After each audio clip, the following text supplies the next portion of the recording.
I thought I had everything under control, a stable job as a nurse and a loving partner who promised to protect me. But behind closed doors, my world was unraveling. Today, I'll share how caring for a patient named Sarah helped me confront the truth about my own life and find the courage to break free from an abusive relationship. If you've ever felt trapped in fear or doubt, like this video and subscribe for more stories of resilience and hope. The steady beep of the heart monitor filled the air as I adjusted the drip for my patient, Sarah. Her bruised arms told a story I knew all too well, though I'd never admit it aloud. The fluorescent lights cast harsh shadows across her face, highlighting the fear in her eyes, a fear that mirrored my own on countless nights. "You're safe now," I whispered, more to myself than to her. The words felt hollow, echoing off the sterile white walls of the hospital room. I'd said those same words to myself in the bathroom mirror this morning, covering a fresh bruise with concealer. Sarah's gaze met mine, and for a moment, I saw myself reflected in those desperate eyes. The realization hit me like a punch to the gut. We were both trapped, both silently screaming for help. The smell of antiseptic couldn't mask the underlying scent of fear that seemed to permeate the room. As I checked Sarah's vitals, my hands trembled slightly, and I hoped she wouldn't notice. The soft rustle of the bedsheets as she shifted uncomfortably reminded me of the way I'd curl up on my side of the bed, trying to make myself as small as possible. "Megan?" Sarah's voice was barely above a whisper. "Will he find me here?" My heart raced. I knew she was talking about her abuser, but for a split second, I thought she was asking about Tom.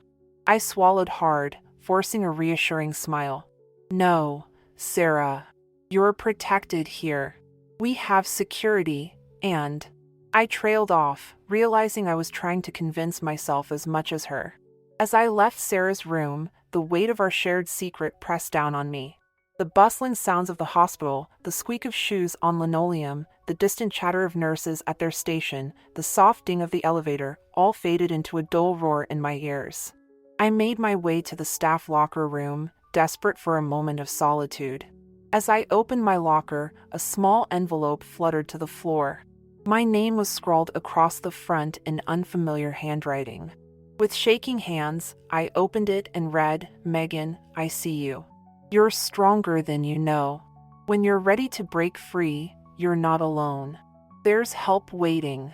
I stared at the note, my vision blurring with unshed tears. Someone knew.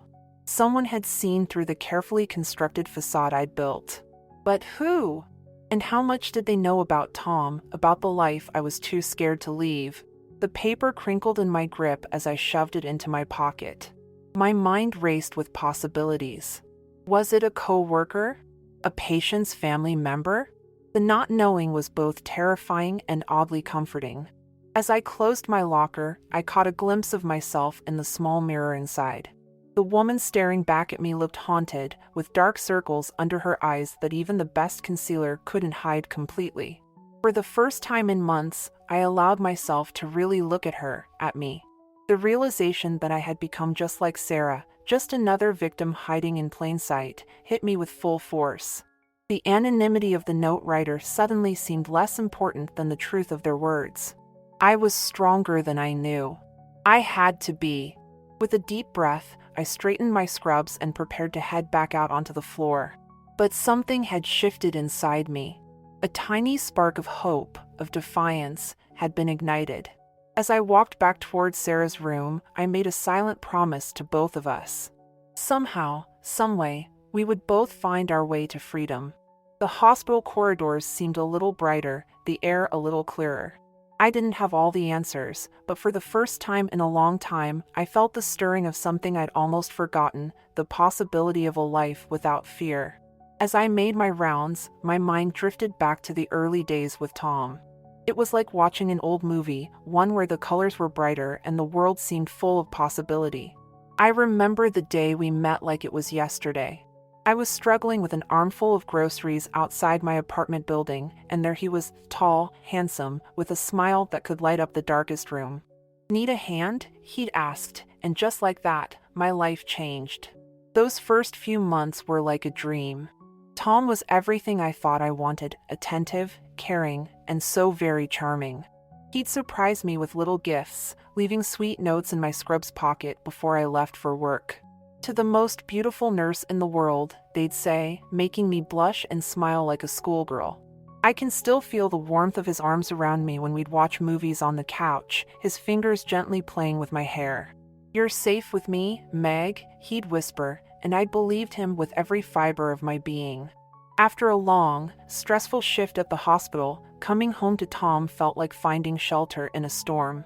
But even in those golden days, there were moments, fleeting shadows that I chose to ignore. Like the time I mentioned grabbing drinks with my coworkers after a particularly tough shift. Drinks? With who exactly? Tom had asked, his voice casual but his eyes sharp. "Oh, just the usual crew," I'd replied, not noticing how his jaw clenched slightly. "You know, Meg, I worry about you out there. Some of those doctors can be real creeps. Why don't I pick you up instead? We can have our own little celebration at home." At the time, I thought it was sweet. He was concerned for my safety, right? That's what good boyfriends do. I didn't see how his suggestion neatly removed me from my social circle, how it was the first step in making my world smaller. Then there was the incident with my phone. I'd left it on the coffee table while I took a shower. When I came back, Tom was scrolling through it, a frown on his face. "Who's this Mike guy?" he'd asked, his tone light but his eyes stormy. "Mike? Oh, he's a new nurse on my floor." "Why?" "No reason.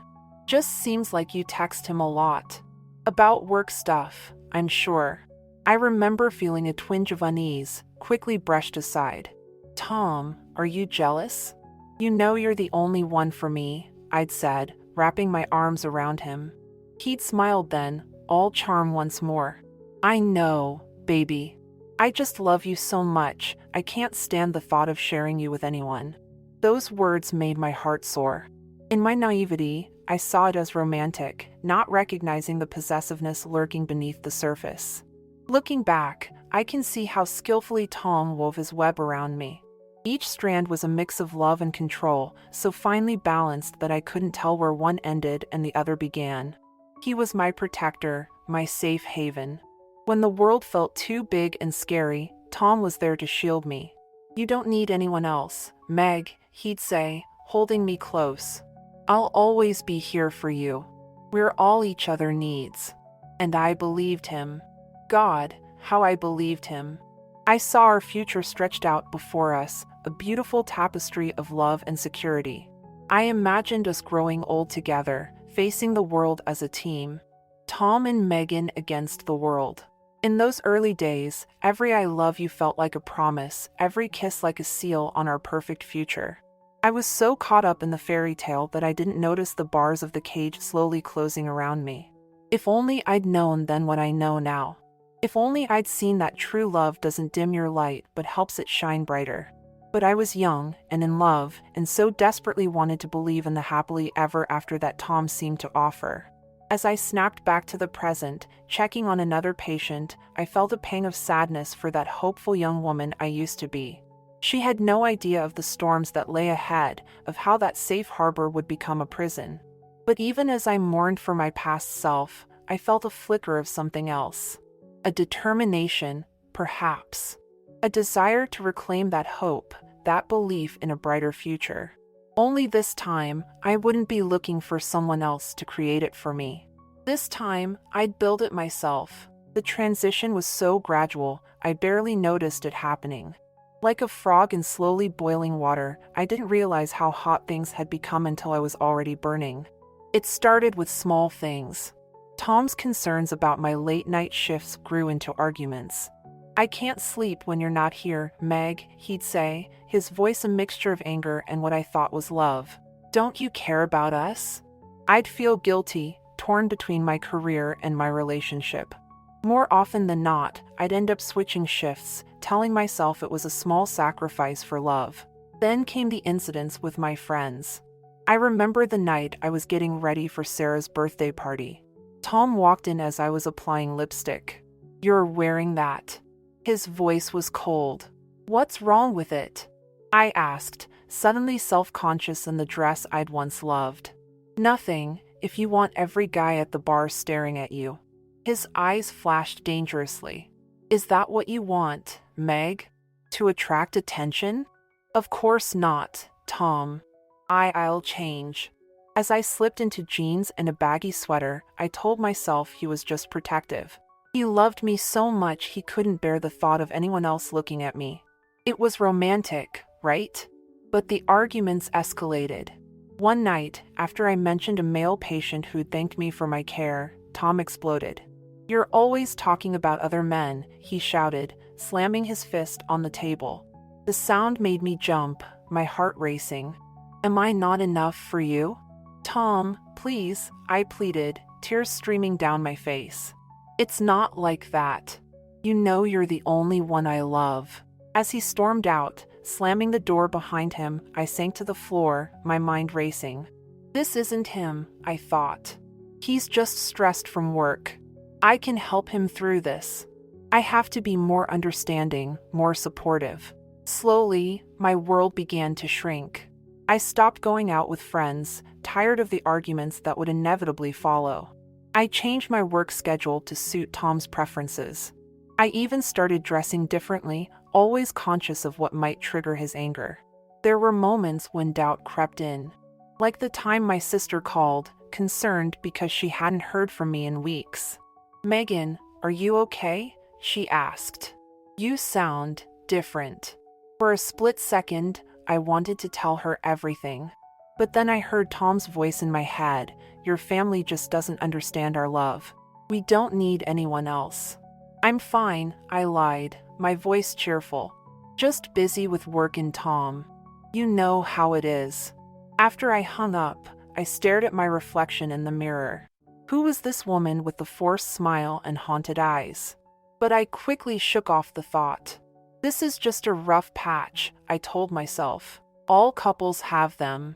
There were good days too, days when Tom was the charming man I'd fallen in love with. He'd surprise me with flowers, apologize for his outbursts, promise to do better. And I'd cling to those moments, using them to justify staying, to convince myself that things would get better. I can fix this, became my mantra. If I just love him enough, if I'm patient enough, he'll change. But deep down, a small voice was growing louder, questioning everything. Was this really love? Was I truly happy? The voice terrified me, so I pushed it down, buried it under layers of denial and false hope. One night, after a particularly bad fight where Tom had thrown a vase against the wall, narrowly missing my head, I found myself in the bathroom, hands shaking as I cleaned up a cut on my arm from the shattered glass. For a moment, I allowed myself to imagine a different life. A life where I didn't walk on eggshells, where I could breathe freely, where I was happy. The thought was both exhilarating and terrifying. But then I heard Tom's footsteps approaching, his voice soft and apologetic.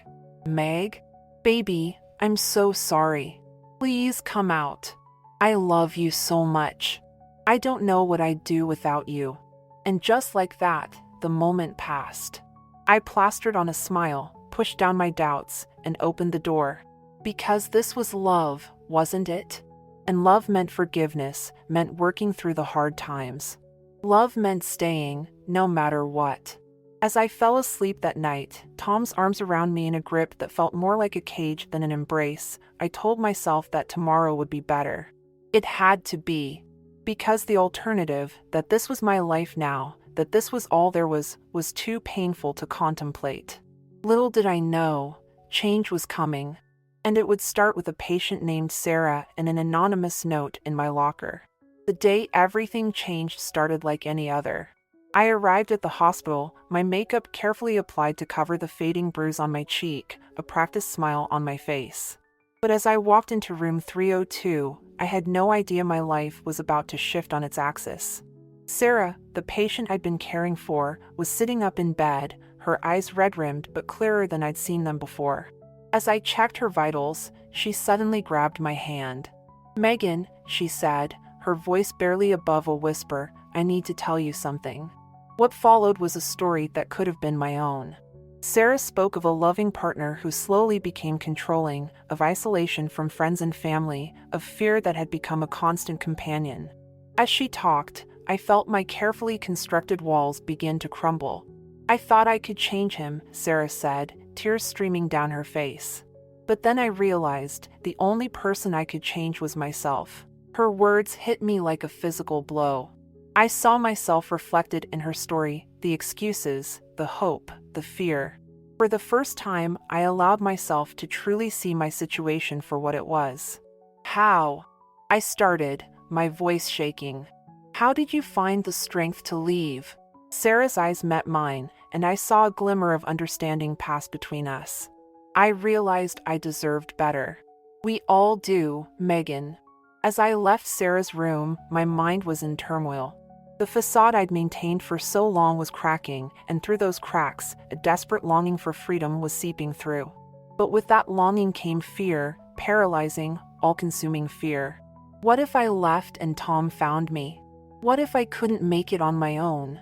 What if this was as good as it got? I found myself in the hospital chapel, seeking a moment of quiet to sort through my chaotic thoughts. As I sat there, memories flooded my mind, Tom's rage, the constant walking on eggshells, the person I used to be slowly fading away. But alongside these dark memories, a small spark of hope had ignited. Sarah's words echoed in my mind, I deserved better. Did I deserve better too? The internal battle raged on for days. Every time Tom showed a moment of kindness, I'd think, see? He can change. But then the next explosion would come, and Sarah's story would replay in my mind. It was the anonymous note that finally tipped the scales. Someone had seen through my facade, had offered help. I wasn't alone. With shaking hands, I dialed the number for a therapist specializing in domestic abuse. Making that call was the hardest thing I'd ever done, but as I heard the kind voice on the other end, something inside me shifted. My first therapy session was a blur of tears and revelations. Dr. Anderson listened without judgment as I poured out years of pent-up fear and pain. Megan, she said gently, what you're experiencing is not love. It's abuse.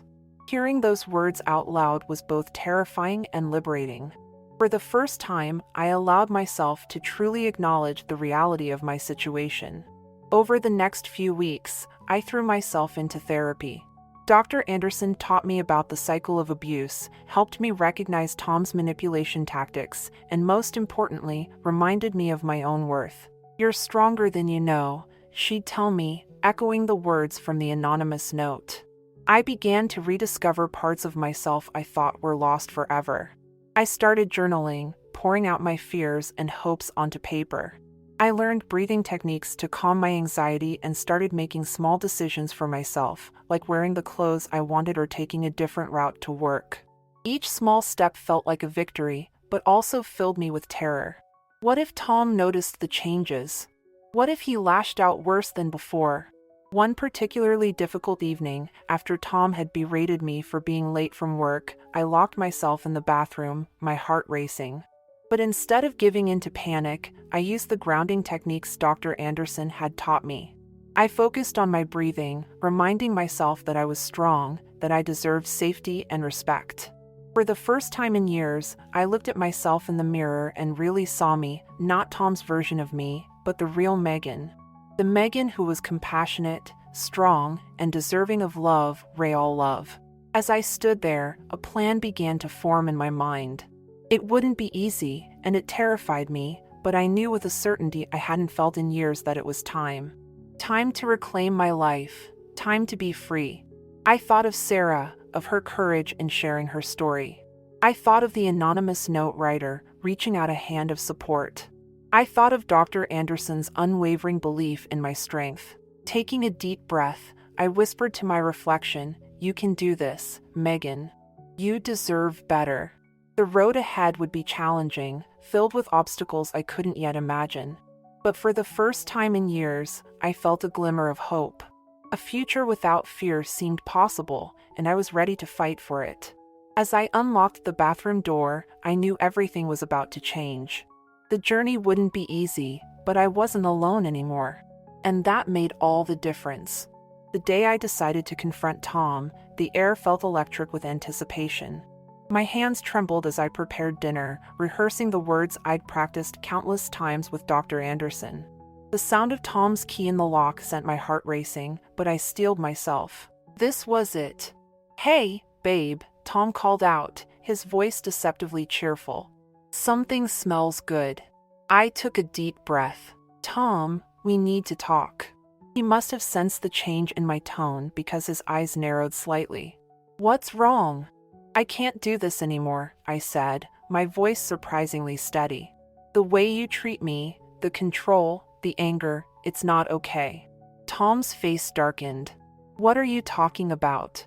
I love you. Everything I do is for us." "No, Tom.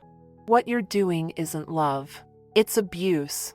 The word hung in the air between us, heavy and undeniable. Tom's expression shifted from confusion to anger in an instant. "Abuse? Are you kidding me?" He slammed his hand on the table, making me flinch. "After everything I've done for you? Who's been filling your head with this nonsense?"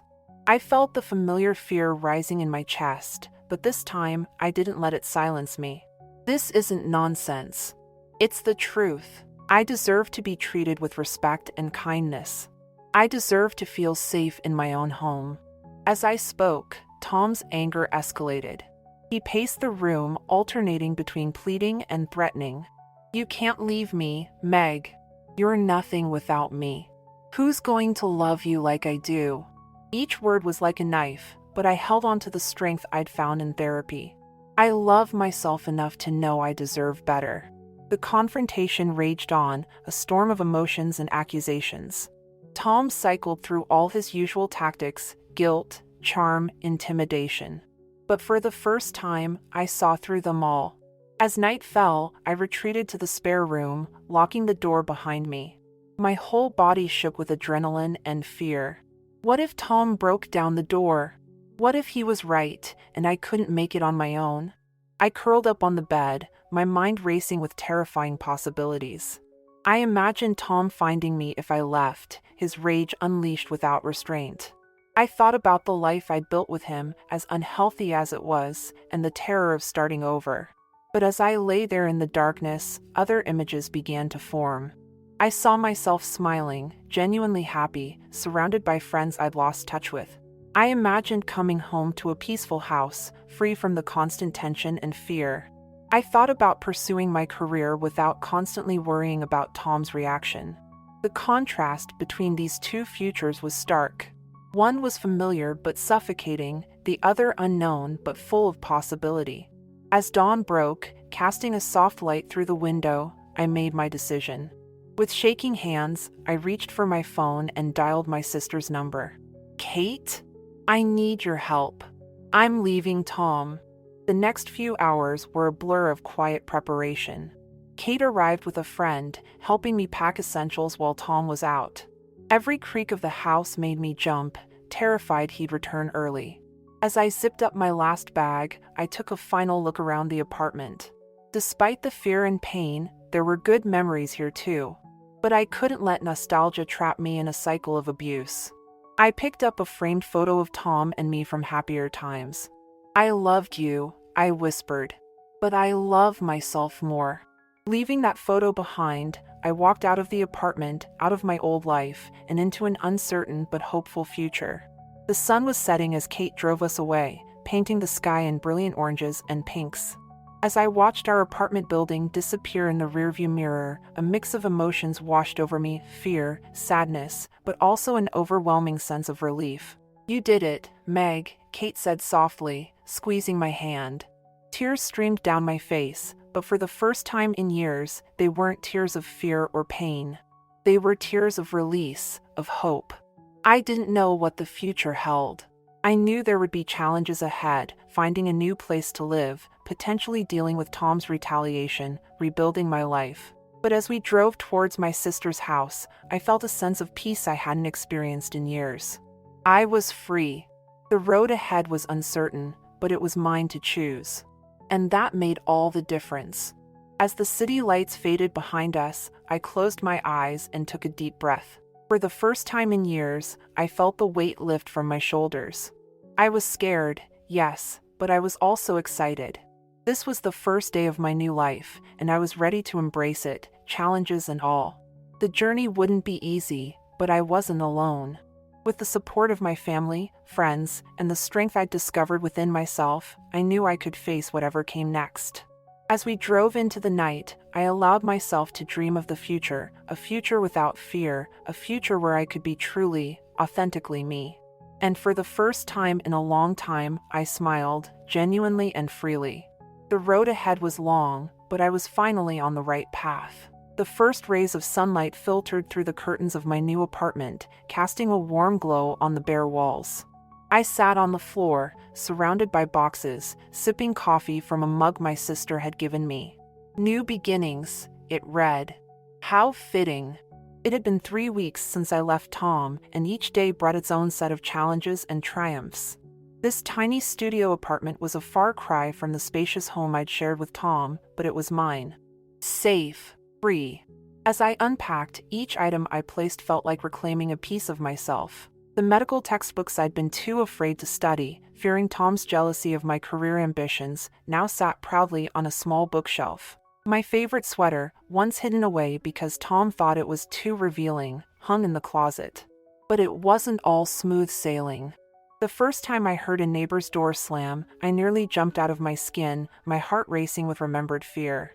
Nightmares plagued my sleep, leaving me exhausted for my hospital shifts. And the constant worry that Tom might find me lingered in the back of my mind.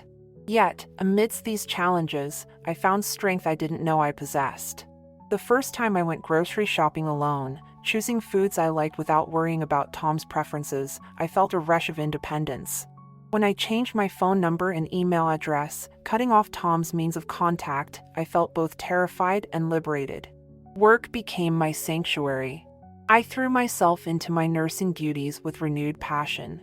My colleagues noticed the change, commenting on my increased confidence and brighter demeanor.